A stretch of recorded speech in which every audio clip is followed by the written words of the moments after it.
Hey, welcome back to Passive Income Pilots, everyone. Tate Duryea here with Ryan Gibson on another episode. How you doing, Ryan? Oh, man. We just interviewed a guest that gave us probably the most heartwarming love letter to aviation retirement story that I've ever heard of. I'm so excited about this to share this with our listeners. It was so much fun. I'm doing great. A legend, a newborn legend, because this just happened. It's been all over the news. And yeah, we have the Delta captain that chartered the A330neo to Hawaii for his retirement flight.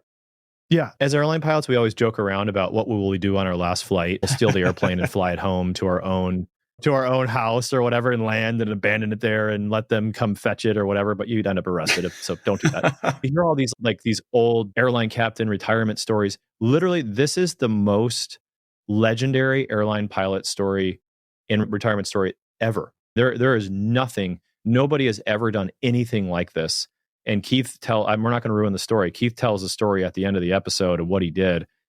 And of course, this is a passive income pilot podcast. So we're talking about passive income. So we're going to talk about how Keith positioned his career, how he saved, how he invested, how he's retired and he's earning passive income. And he has the means to actually go spend an airline captain's salary to go do an amazing retirement party.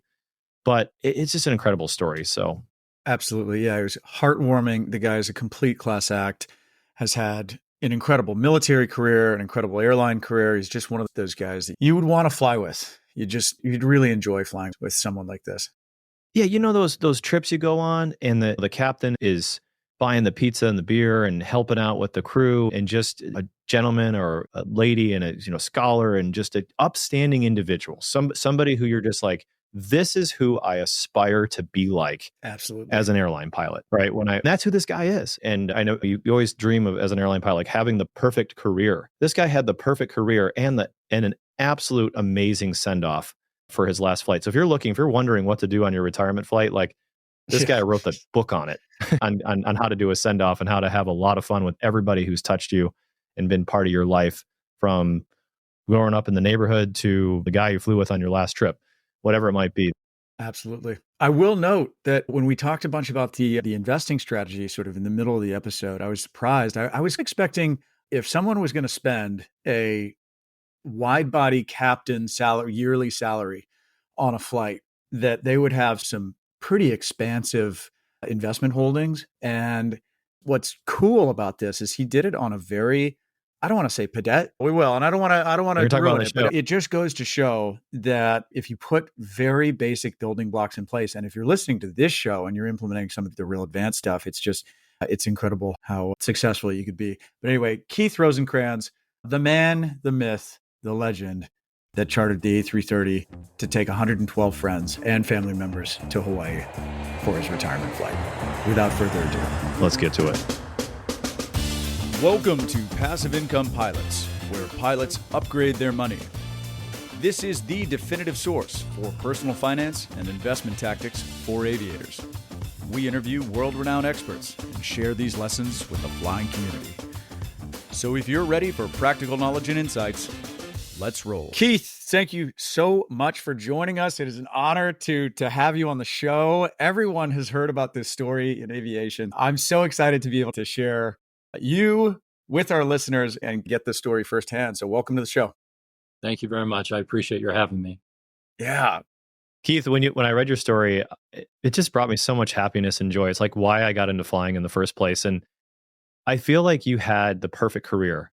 I always think about how I want to be as a captain, how I want to end my career, how I dreamed of being a pilot when I was a kid. And I feel like you just saw the whole thing so perfectly. You had the military career, you had the awesome career at Delta, and just, if you wouldn't mind, just give us kind of an overview of where you came from and your background. Thank you. I grew up in Southern California and lived for a while right behind the Santa Monica airport. And my mom was divorced, and she used to put me on a Continental jet to Arizona for a month every summer to visit with my father. And my face was always glued to the window looking outside the entire flight. So I think just being by an airport and those flights back and forth to Phoenix got me hooked. And then I went to high school at St. Bernard's, which is right by 24 Right. at LAX. And on rainy days, I used to sit in this second story window and just eat my lunch and watch the planes take off and land. And I thought that's what I'd love to do one day. And finished high school, went off to college at Long Beach State University. I was on the baseball team. That was not going to go anywhere. And the brand new Air Force KC-10s were landing right over the field at McDonnell Douglas in Long Beach.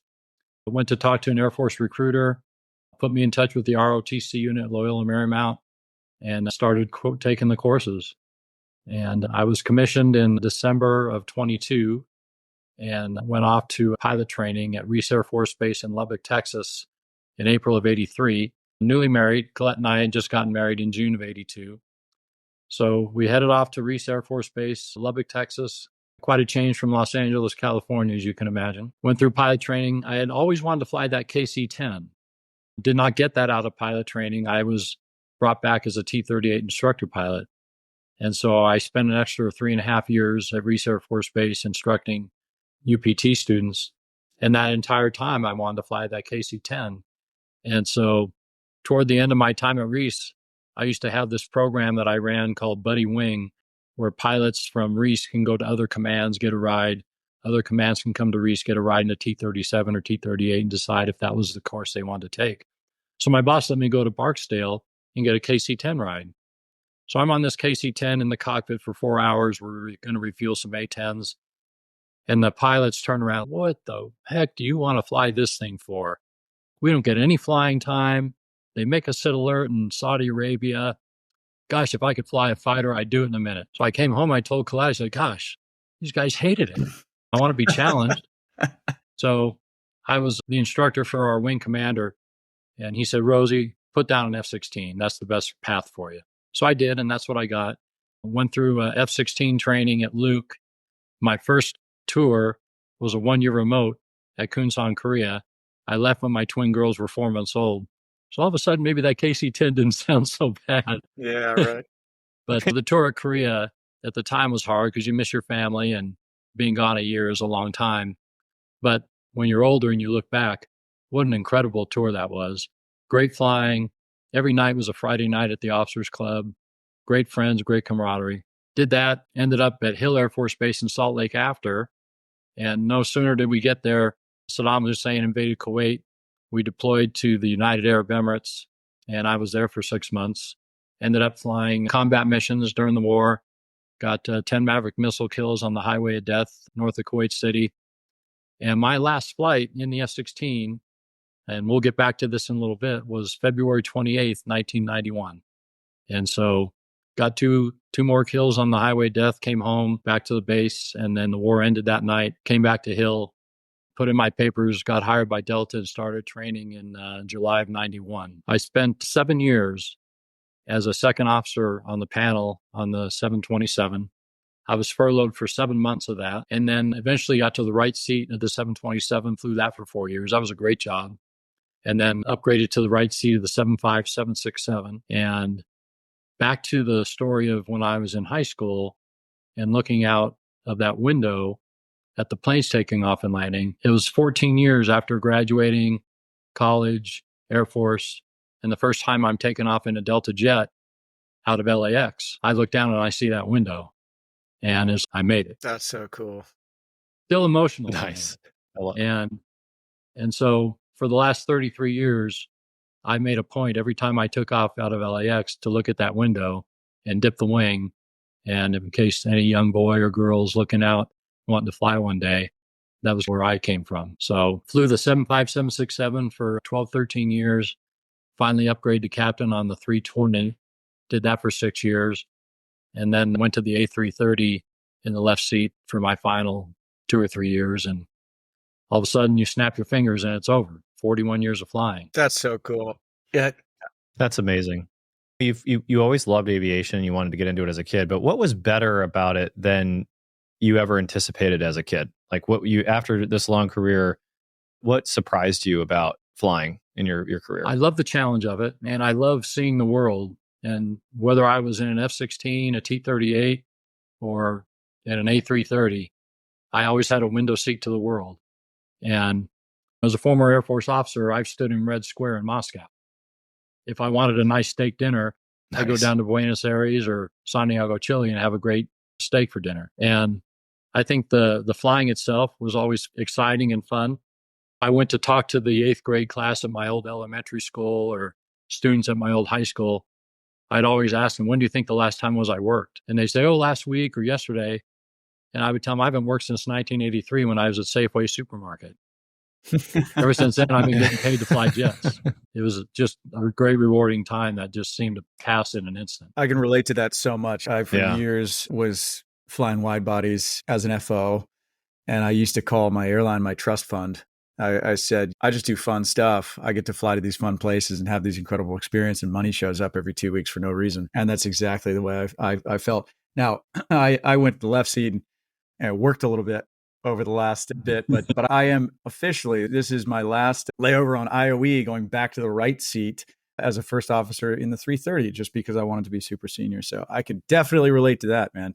That's Congratulations. So cool. It's a great jet. You'll love it. Yeah, I flew it as an FO before I upgraded 8 years ago. So Okay. I just spent 8 years in the left seat, and then I just pulled the plug to go back to the right to enjoy a really great schedule. So That's what it's all about. That's Quality what of it's life. Absolutely. Speaking of quality of life, what were the difficult times in your aviation career, and what did those teach you? You said you were furloughed for how long? What did that teach you? 7 months. And what was it like going through that for a lot of the young people out there that have not been through a bankruptcy cycle or a furlough? What wisdom do you have to share with them? I went to give a talk to the student body at Embry-Riddle in Florida many years ago. And a lot of it was about, I'd written a book called Vipers in the Storm about my F-16 experiences during the Gulf War. So they invited me out. And during the Q&A portion, they wanted to know, hey, I want to be where you're at one day, but I don't know which direction to go. Should I go through the military? Should I go through civilian? So I took about 10 minutes and I talked about all my military experiences, instructing in the T-38, flying the F-16, going to war, being qualified for special weapons, and how great the responsibility was, how incredible the flying was. And then I came over and I said, at Delta Airlines, I'm number 5825, and I stopped. And my point being was, in the military, you have a lot of responsibility. You have clearances, you have incredible challenges. In the airline, I'm a number. And I learned that. When it came time to furlough, I thought I was going to be okay. And I was in Buffalo on a layover. And we're at the gate. And the gate agent said, hey, is Keith Rosenkranz here? I said, yeah, I'm right here. Yeah, you got a phone call. You need to call this number. I'm like, who do I know in Buffalo? And I called the number. Well, it was a chief pilot in Dallas telling me I was getting furloughed 2 weeks from them. So I think the hard part was just being a number and not having all the responsibilities anymore or that I'd had in an F-16 in the Air Force. And the other hard part was not knowing when I was going to come back. And ironically, when we came back from the Gulf War, some of my friends weren't really interested in getting out of the Air Force yet. I want to get 1,000 hours in the F-16, they would tell me.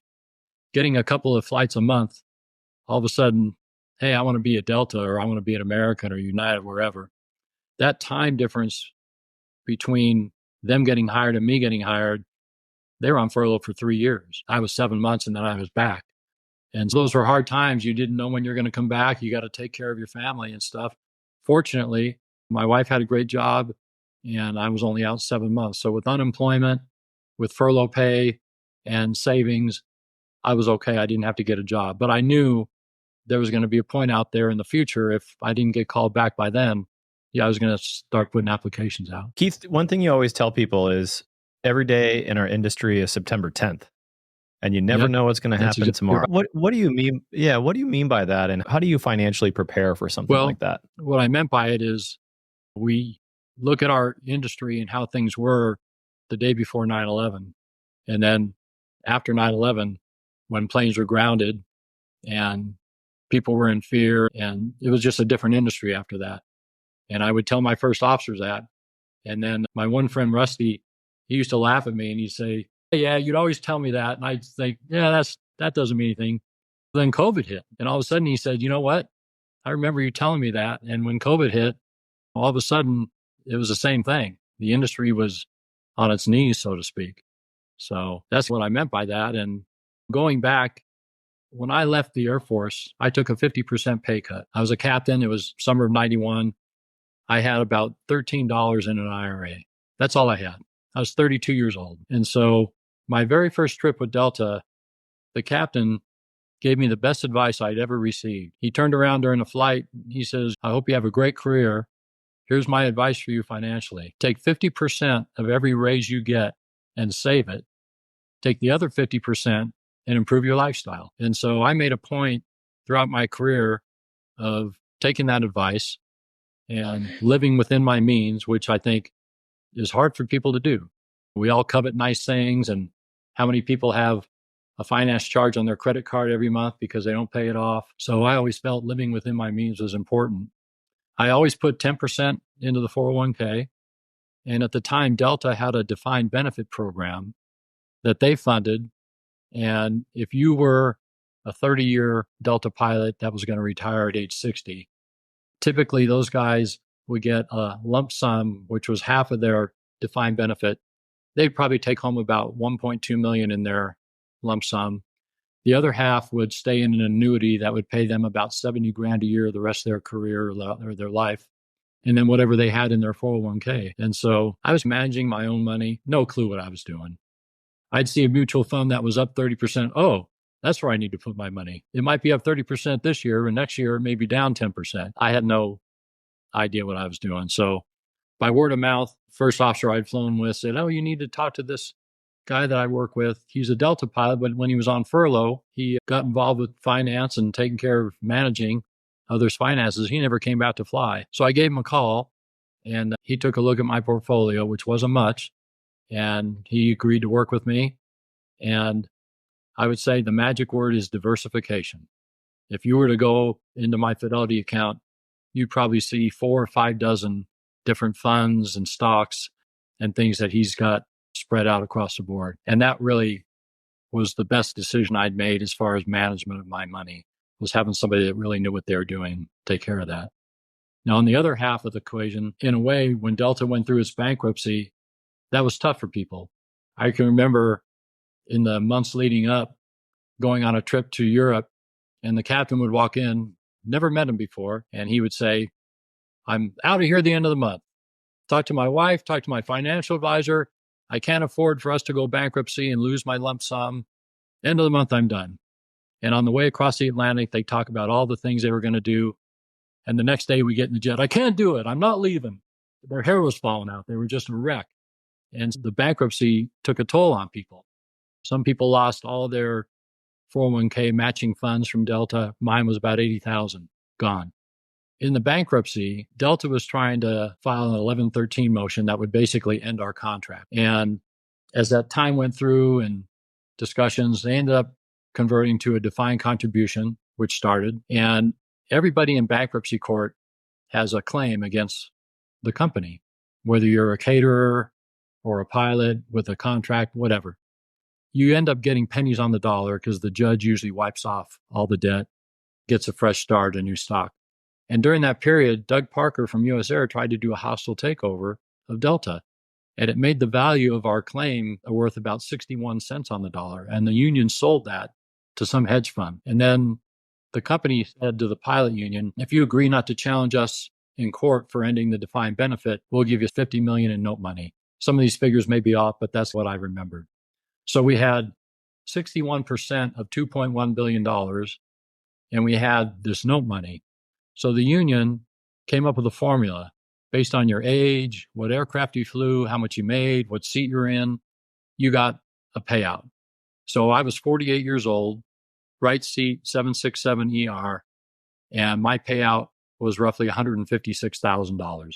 And that was going to replace whatever the defined benefit was going to be. And so sometime shortly thereafter, they changed from 60 to 65.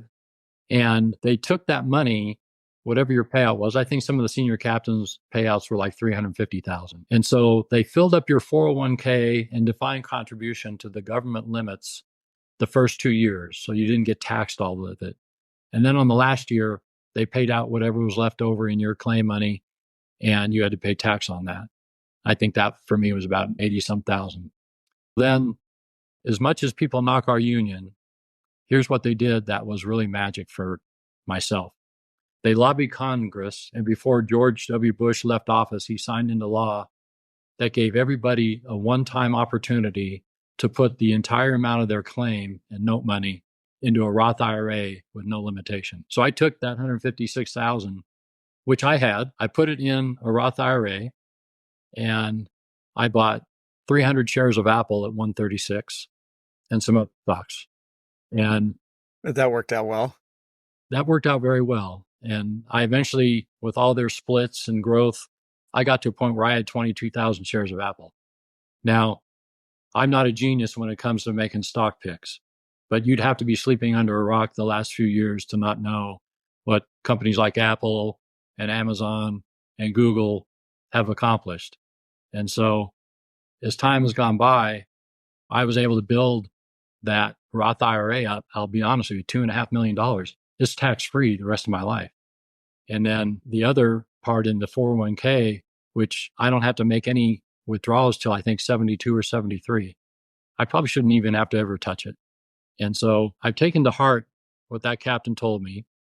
And I would have every month my 2 paychecks, several thousand of that would just go in a separate account, a savings account. So when I say live within my means, it was based on the amount, not counting that extra money. When the end of the year came, that $50,000 worth of savings, I could pay my property taxes, my home insurance, my life insurance, car insurance, any big ticket items that are due once a year. I could take care of that. Or I could just invest it, whatever I wanted to do. And to this day, I've always lived that way. So it's a long story, but that's the way I did it. And I know there's a lot of pilots, and I've had these discussions on Widget because there's definitely a group, they call themselves the dead zoners, which by definition I am. But we all had that opportunity. Now, the guys that were former Northwest, I get it. They had a different thing to go by, but I can get PBGC money here starting at 65. I could have started taking it at 60, but the longer you hold off, the more it's worth and stuff. I'll start that at 65. And my wife started taking Social Security at 62. I'll wait till 70, which will maximize what I take out.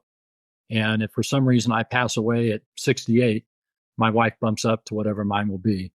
And then I can have the PBGC money at a 50% or 75% or complete total paid to her, depending on what I decide in case I pass before her. So I love that it's like, how do you get rich? Slowly and with lots of diversification and with cash management.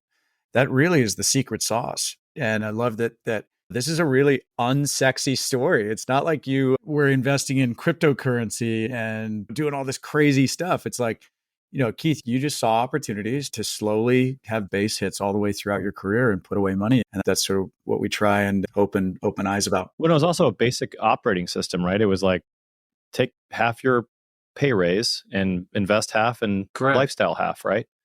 And live within your means. So that was the OS of your career, and it worked out tremendously. And also, I like the CRM approach of like, you built your team by getting a financial advisor that helped you help diversify what you had in your portfolio as well. So I like the expanding the team. I like the OS of the operating system of basically just 50% pay raises. This is what you're going to do with it. Live within your means. And eventually that nest egg grows. And now you've got passive income streams coming off of those investments that you've made over your career. People always ask, yeah. And my first officers would always ask, how much do you think I need for retirement? $1 million, $2 million? And I would always tell them, that's not the right question to ask. The right question to ask is, how much debt do I have? Because I think most financial advisors would suggest you withdraw 4% a year from your retirement nest egg to make that last over time. So I would tell the first officers, sit down with your spouse or by yourself. You're going to turn 65 and ask yourself, what is my complete living expense every year? And if you determine it costs $80,000 to live, vacations, taxes, groceries, a Starbucks every week, whatever. If it costs you $80,000 to live, you need $2 million. 4% of $2 million is $80,000 a year. And when I would have these discussions, I would say, at age 65, you probably should have bought all the toys you've wanted in life. Hopefully, you're not on your third marriage and you've got 3-year-olds running around that you're going to have to fund college for in 20 years. That's a different episode. And, maybe you've had your home paid off. I was fortunate where I could buy a second home. I've paid those both off. My primary home is the one I bought when I was a brand new second officer in the fall of 91. And so my girls just say, why can't we have this big house like our friends do? I said, because that's just not how we're going to live. You have a nice home, you're comfortable, and you're going to go to nice schools. And we have this place up in the mountains you can go ski at and hike at and stuff. We don't need a 5,000 square foot home where you're thinking, gosh, what's the electrical bill going to be for this one this month? So I would always tell the first officers, everybody's different. If you've got 17,000 pilots, you've got 17,000 different opinions. You've got 17,000 different ways to save and invest. But think about what your debt is going to be and go off of that. That doesn't include Social Security. It doesn't include PBGC money if you're somebody who's eligible for that. Yeah. And I think when you say debt, I think we think loans, or at least that's where my head goes. But I think that just really, it's add up all your expenses. What are all your expenses going to be when you retire? And what will that need be for how much cash your portfolio effectively produces when you get to retirement? And if you can, that's what the show is literally all about. It's about generating passive income streams so that you can cover your expenses and with the profit of being able to do some fun things right in life and have more financial freedom. So you're not stressing the furlough. You're not stressing the layoff. You're not stressing the airline bankruptcy. You've got that protection that's going to keep you going, right? And keep your family going. And the smaller you make those expenses, the less revenue you need to produce to make your life work. Pay off your credit card every month. Unless it's some sort of an emergency, there's never a reason to have a finance charge of 20% on a credit card. Absolutely. And there's never, unless again, every family is different, but try not to borrow against your 401k, things like that. So we did an episode on that. There's definitely strategies around that, but that's a different episode. I got to ask. So you're the kind of guy that save, don't live within your means, don't have the big fancy house, but here you are renting a wide body to fly everybody. Why? Talk to us about that a little bit. I think it's cool. Right? That's like a left brain, right brain. It's two extremes, right? Going back to COVID, some of my friends that were close to retirement, ready to retire, one of my buddies was flying international. All the international was grounded. So his Finney flight was a flight to Orlando and back. And I told him, I said, you know what? I'm not doing that. And the cheap pilots, there were so many people retiring as things started up back to normal. The cheap pilots say, hey, we're not doing this deal anymore where we give you a better trip. You bid what you bid and you get what you get and good luck. A friend of mine works in the charter division in scheduling. And I called her up. I said, hey, Nancy, I've flown a lot of charters through the years, NBA teams, NFL teams. Could I charter my own jet for my retirement flight? She goes, I don't see why not. I don't think anybody's ever done it before, but I'll tell you what, next time you have recurrent training, why don't you come over to the office? I'll introduce you to our director and we can have a discussion about it. So October of 22, I'm sitting in the office with the director of the charter division. And I said, my birthday for turning 65 will be June 7th of 24. And I want to charter my own A330 for my final flight. And he looked perplexed. He goes, nobody's done this before. I said, I'll be the first. As time went by, we talked about it. They gave me a number, which I thought was way too high. And I said, look, I'm not the Seattle Seahawks here. I'm a fellow employee. So can we look at it from that perspective? And he smiled. He goes, okay, we'll look at that. And so when I was waiting for the email with the number, I was thinking, okay, what's my limit here? How far am I willing to go? The number came in under my limit. I said, all right, let's do it. So my first thought was, do I want to go to Maui? And I looked at the runway length about 8,500 feet. 7,000. How much is it? 7,000. 6,995. 7,000. Yeah. Okay. So I said, I don't want to make anybody at Delta uncomfortable. Hey, this guy wants to take a 330 into a short landing. So then I looked at Kona. I said, oh my gosh, Kona's got 11,000 feet of runway. Plus the Delta layover hotel is this Hilton Waikola resort. Perfect. We'll go to Kona. A year and a half of planning and working with the caterers, working with transportation. I came up with 112 family and friends as guests because the transportation company had 2 big coach buses that seated 56 each. There's my 112. The crew would have their own transportation because it's a Delta layover. I would get paid to fly the trip. I would get a free room because I'm a pilot flying the trip. And I'm also paying for the trip itself. You can't fly an ocean crossing and a domestic in the same day. So I'm going to need 2 extra pilots. And so from the Dallas to LA to Dallas portions, one of my friends who's a Detroit 330 captain would fly the domestic legs as captain. And then my other friend, who I happened to be a box boy with at Safeway Supermarket when we were 16 years old, he went off to Alaska to fly in the Guard after college. I went on active duty. He's a line check airman out of Seattle, so he could sit in the right seat even though he's a captain. And so he agreed to fly the domestic portion. And then one of my buddies who I flew with a lot on the 320 when he was in the right seat, he flew as my co-pilot. And like I said, I had a catering allowance of $15,000, worked with a great person in Delta Catering, came up with a great menu for breakfast, lunch, dinner for all the different guests. And I came up with all my guest list, gave everybody an opportunity to pick whatever they wanted on their menu, either steak or salmon or whatever it was they wanted. I wanted Dove ice cream bars for dessert, all the beer and wine and spirits, what everybody wanted, it was available. So that's where that started. And it got a lot of attention as time would go by. And it was fun. I remember I was on a layover a few months before the trip, and I would talk about it with my first officers and stuff in Seattle. And so we're going from the hotel in Long Beach to LAX. I was getting ready to go to Japan. And this other young first officer was heading somewhere else. And so his flight was delayed. Our flight was delayed.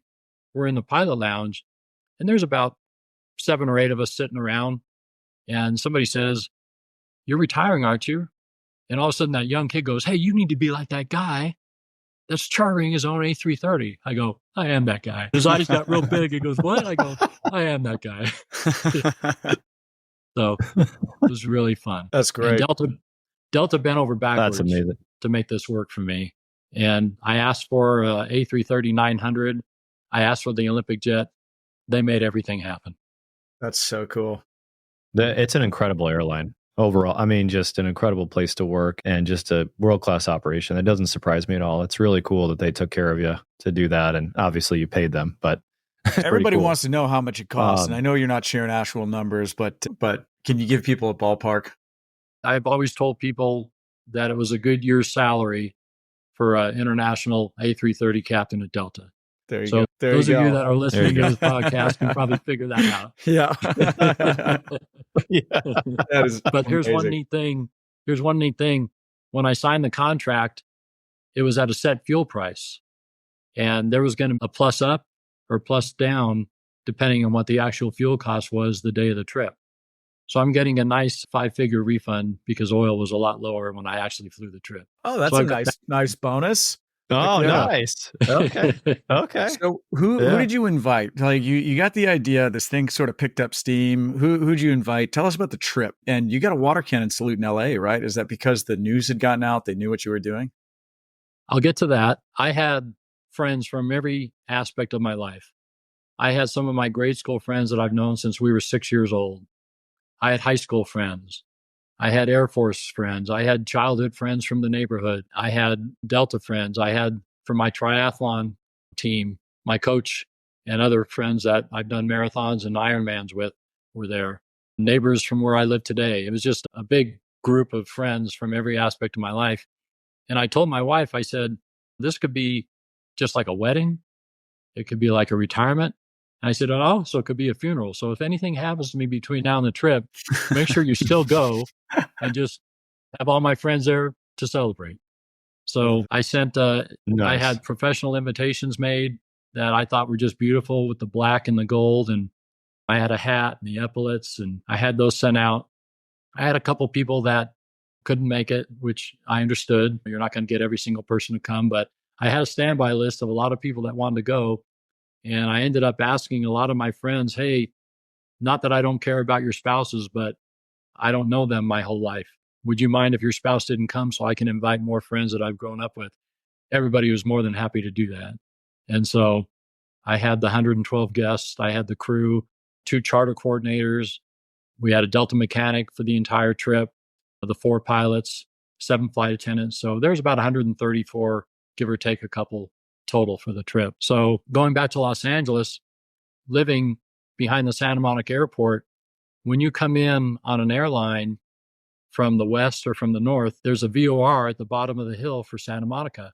And the planes would always come in and then head on a downwind for a right turn to final. And you're lined up with a 2-4 right or 2-5 left. Mm-hmm. I used to, as a kid, always see those jets overhead. And I just was always enamored with that. So flying out of LAX was going to really be neat for me because that's where it all started. And so I had my friends fly the Dallas to LAX flight. And I knew that last takeoff out of LAX, I was going to look at that window at the high school again and dip that wing one more time. So it finally came.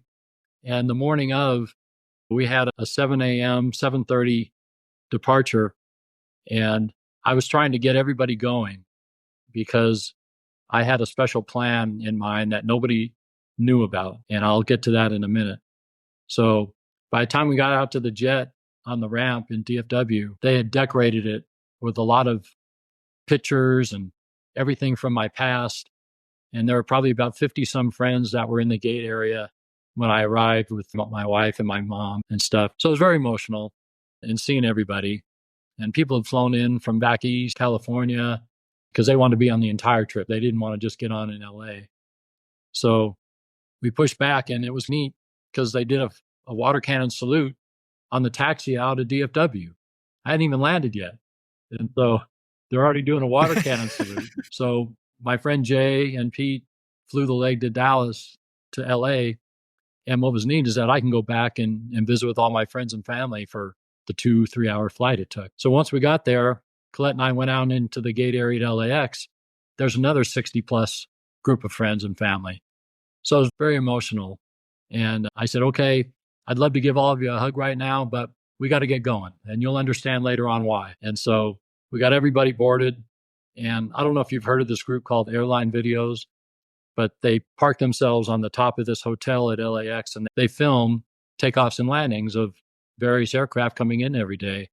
And so I reached out to them and asked them, hey, could you take a video of my final takeoff out of LAX, which they were able to do. All right, hold on one second. This has got to be absolutely amazing for the captain. Chartering his own A330neo, the Team USA special livery. So if you guys are just joining us, this is a captain retiring. Decided to charter his own A330neo, heading to Kona with his family and friends for the next 24 hours. We'll be heading back to LAX tomorrow. There we go. Shout out. Just give us a shout out. Captain, thank you. TV7, me for now. Oh, I'm sure that caught Tater's attention. United 447, that's SoCal departure. Good day, y'all. Depart 447, so long. 55, turn left Alpha Alpha and number 24 left. Contact ground point 6. Left Alpha Alpha, ground point 65, Delta 355. Captain, have a great flight. Family and friends. Delta 8071 Heavy, 240 at 7. RNF Ray, runway 24 left. Clear. RNF Del Ray, clear for takeoff. 4 left, Delta 8871. 614 LA Tower, good morning. Caution once. Runway 24 left, line up and wait. Caution, clear run. Line plate 24 left, south 14. Off they go. Have a great time. Good morning, 783 ILS 248. Southwest 863 LA Tower, good morning. Wind 018, runway 24 right. Captain, have a great time. Happy retirement. Southwest 614, 240 RNAP A, runway 24 left. Enjoy. RNAP Del Ray, clear for takeoff 24. Has to be just an absolute day he will remember. Chartering his own A330neo to Kona with family and friends. Thanks again, Captain, for the shout out. We'll have to go back and listen to that. Appreciate that. Thank you so much. Have a great flight. That's the guys. They took a great video of the takeoff, which was really emotional for me. And then for the 5.5-hour flight out to Kona, my friend Jay said, "Hey, I'll come up and sit in the left seat for an hour. Go back and visit with your friends and family some more." So it worked out great. I get to do that. We all got great meals. And then we finally came in.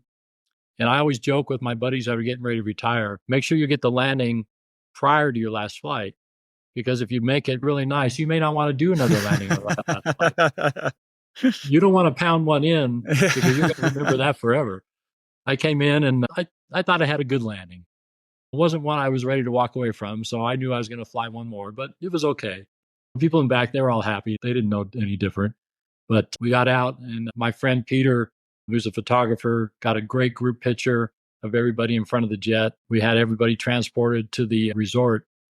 And why I wanted to get everybody there and get going was because I'd rented this area out called the Grand Staircase. And nobody knew this, but I was going to ask my wife to renew our wedding vows at the Grand Staircase. And so when I met her in August of 1977, I had just graduated from high school. She was getting ready to start her junior year of high school. I was wearing this yellow flowery Hawaiian shirt, and it sat in my closet over the last 40 plus years. And she'd always, "What do you got that shirt in the closet for? What are you doing with that shirt?" I said, "You know what? You never know. I may need this shirt one day. So I'm just leaving it there. Don't throw it away."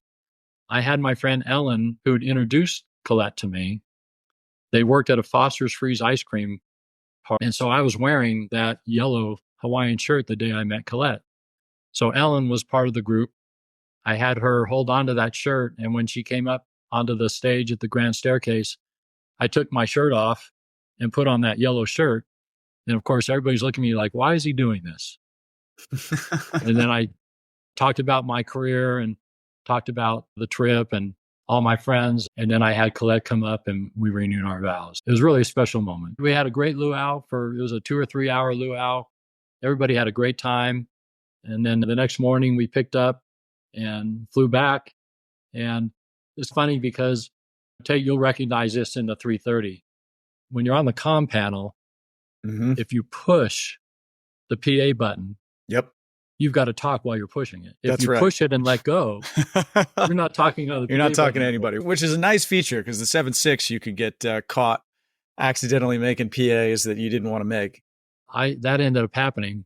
We're with approach control at LAX, and I'm asking the first officer to say, "Hey, can you get 2-4 left or 2-4 right for us?" Because there was some construction stuff. I wanted to land over there on the right side. Yeah. And so once we got that approval, I pushed the PA button thinking, okay, I can just let go. And this PA to my family and friends, "Hey, we're going to land on 2-4 right. We're coming in over Catalina right now." And of course, this is going out over approach control. And the controller goes, "Captain, you're not going to do that on your last flight, are you?" I said, "Oh my God, I'm so sorry." Delta 8872 Heavy SoCal approach. Expect a visual approach to runway 24 right today. I appreciate the help for Delta 8872. No worries. Congratulations. Thank you very much. Appreciate it. And let's flight check everybody. We're at descent to 10,000. Again on the south. Can't do that on your last flight, sir.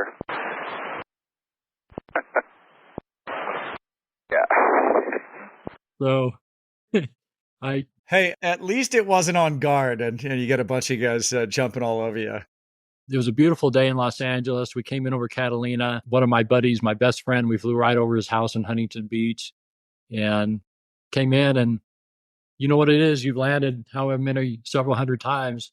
And so all I'm thinking about is do not pound it in. Make this one nice and smooth. And so I gave myself a B on the landing.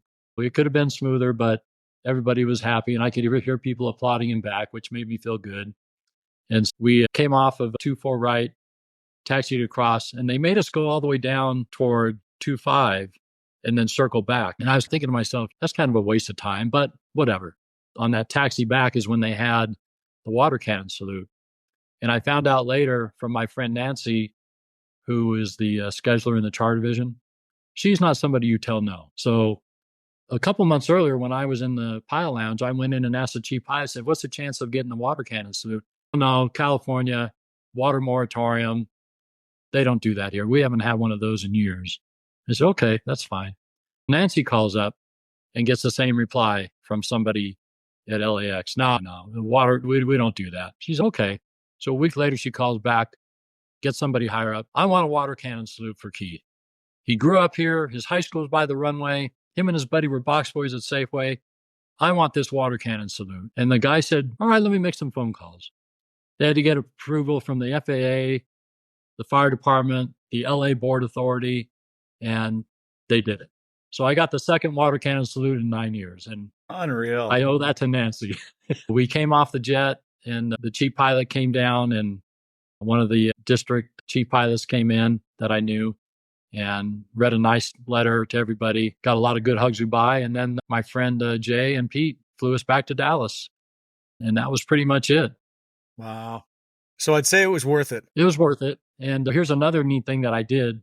And the pilots that understand vacation and all that will understand. When I knew that I was going to fly this trip in January of 23, and they had told me, you're not going to get a jet in June because kids are out of school, families are on vacation. Those jets are all over the world. But our slow time is in February. Do you want to go on a Tuesday, Wednesday in February? We'll make it happen. Remember earlier, I told you my last flight in the F-16 was February 28th, 1991, the last night of the Gulf War. And just by chance, my last flight as a Delta pilot was February 28th, 2024, 33 years to the day later. And so that was neat to have that happen. In January of 23, I bid my 5 weeks of vacation to cover all of March and the first week of April. In January 24, I bid my 5 weeks to cover the last 3 weeks of April and the first 2 weeks of May. And then I took my vacation bank and bought 10 extra days, which is the limit. So essentially, that trip ended on February 28th, and I'm on vacation until May 21st. Amazing. I'm gone non-qualified for landing. Crew resources were going to try to send me to training. I said, I'm not showing up. You want to keep it on the schedule. Good luck, but I won't be there. And then I'll retire officially on June 7th. That's incredible. What a story. And there's one more important point with that. If you have vacation, the way things work with Delta, if you have vacation that comes after your retirement, you still get paid out, but it goes into your 401k. In my case, it was all pre-retirement. So it gets paid to me and it counts toward profit sharing for next year. Ha! So Very nice. yeah, and our vacation days are worth $415, I think, a day right now. And if you look at, for me personally, I always try to get 80 hours a month. 31 days of vacation is like 130 hours in April. So I'm getting some nice checks here during this vacation. And I anticipate if things go well, that next February, I'll get another profit sharing check. It's the best career, isn't it? It's just the best career in the world. Life is good. Life is good. And to the guys that complain, get a life. Thank you. Quit complaining. Thank you. I know. Hey, I tell you what, Ryan and I can talk to this. Go get a real job. It's rough. It's rough out here. Yeah. Flying airplanes. Right. When we had the bankruptcy, there were guys that were in their early 50s that thought Delta was going to go out of business. So they took $300,000 or $400,000 out of their 401k and just left. And I talked to some of those guys. I knew some of those guys.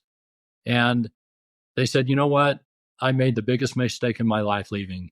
I found out that at 52 years old, you cannot find a job that pays you $100,000 a year where you only work 12 days a month. They're out there. One friend went back in the military and he went to Iraq to fly drones for a year because he couldn't get a job anywhere at 52. And it is a great job. And I don't even think of it as a job. It's a great lifestyle. It is. It absolutely is. What's next for you, Keith? Yeah. What's the next chapter? It has to be emotional to hang up that uniform for the last time. You're on to the next thing. What is it? What's life look like? When I flew up to Salt Lake the other night, it was the first time I was on a Delta jet in 2 months. And I made the mistake a few weeks ago of checking open time. And I saw there was a military charter where you go to Tokyo, south of Japan, Anchorage. And I thought, oh, what a great trip that would be to fly. I thought, you know what? I shouldn't be looking at this. So I stopped looking at open time. And my wife and I look forward to driving around the country, seeing some of the national parks and places we've never been. We've got our home here. I can go skiing in the winter, hiking in the summer. I belong to a nice club that I can play golf with my buddies, twin girls, 2 grandchildren. So I'd be lying if I said I wouldn't miss it at times. You'll certainly miss the camaraderie in the cockpit, and being able to go on a trip somewhere is always neat and exciting. But after 41 years, I'm okay. Makes a lot of sense. What a class act. Thank you for sharing your story with us. It's just incredible to hear it straight from the source and get to get all the details around it, the history and everything. Thank you. Yeah. It's been a pleasure to be with you guys today. And I hope those that are young. Can I tell another story? Yes, please. A lot of the guys were complaining about the lost defined benefit and lost pensions and all that. So I decided to take a fictional pilot, age 30 years old, and I put this pilot in the right seat of a 220 for 4 years, a 320 for 4 years, a 330 for 4 years, and a 350 for 4 years. So they're going to be right seat for the first 16 years of their career. Move them over to the left seat, 220, 4 years, 320, 330, the last 7 years, 350. All we had before this contract was 2019 pay rates. So for every one of the seats they were in, for whatever year it was, I gave them that pay at 80 hours a month, no green slips, no double time. I gave them 10% put into their 401k. I gave them a 5% profit sharing check each year. And I gave them a return on investment of a little over 7%. And you can Google 30-year return on investment. It's a little over 7%. So taking that individual at age 65, based on 2019 pay rates, that individual would have about $7.8 million for retirement. If they wanted to leave at 60, about $5.5 million. They wanted to leave at 55, about $3.5 million.